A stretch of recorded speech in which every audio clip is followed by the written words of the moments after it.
हरे कृष्णा। श्रीमद् भगवद गीता के अध्ययन में आप सभी का स्वागत है। अध्याय 2 गीता का सार। आज हम श्लोक संख्या 2 से प्रारंभ करेंगे। श्लोक संख्या 2 में श्री भगवान ने कहा, हे अर्जुन, तुम्हारे मन में यह कलमश आया कैसे? यह उस मनुष्य के लिए तनिक भी अनुकूल नहीं है जो जीवन के मूल्य को जानता हो। इससे उच्च लोक की नहीं अपितु अपयश की प्राप्ति होगी। तात्पर्य में प्रभुपाद जी बताते हैं, श्री कृष्ण तथा भगवान अलग नहीं है, इसीलिए श्री कृष्ण को संपूर्ण गीता में भगवान ही कहा गया है। भगवान परम सत्य की प्रकाष्ठा है।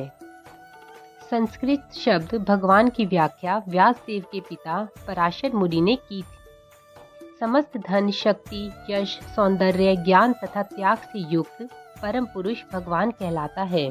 ऐसे अनेक व्यक्ति हैं जो अत्यंत धनी हैं, अत्यंत शक्तिमान हैं, अत्यंत सुंदर हैं और अत्यंत विख्यात, विद्वान तथा विरक्त भी हैं, किंतु कोई साधिकार यह नहीं कह सकता कि उसके पास सारा धन, शक्ति आदि है। एकमात्र कृष्ण ही ऐसा दावा कर सकते हैं, क्योंकि वे भगवान हैं। ब्रह्मा, शिव या नारायण सहित कोई भी जीव कृष्ण के समान पूर्ण ऐश्वर्यवान नहीं है। अतः ब्रह्म संहिता में स्वयं ब्रह्मा जी का निर्णय है कि श्री कृष्ण स्वयं भगवान हैं।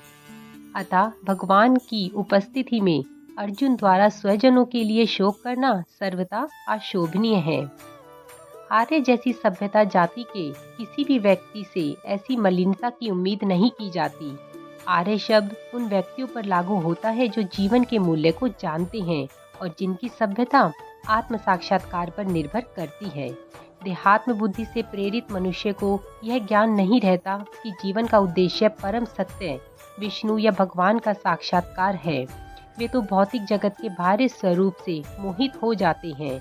अतः वे यह नहीं समझ पाते कि मुक्ति क्या है।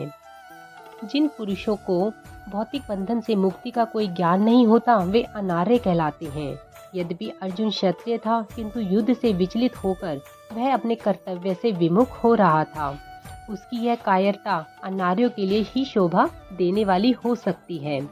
कर्तव्य पथ से इस प्रकार का विचलन ना तो आध्यात्मिक जीवन में प्रगति करने में सहायक बनता है, ना ही इससे इस संसार में ख्याति प्राप्त की जा सकती है।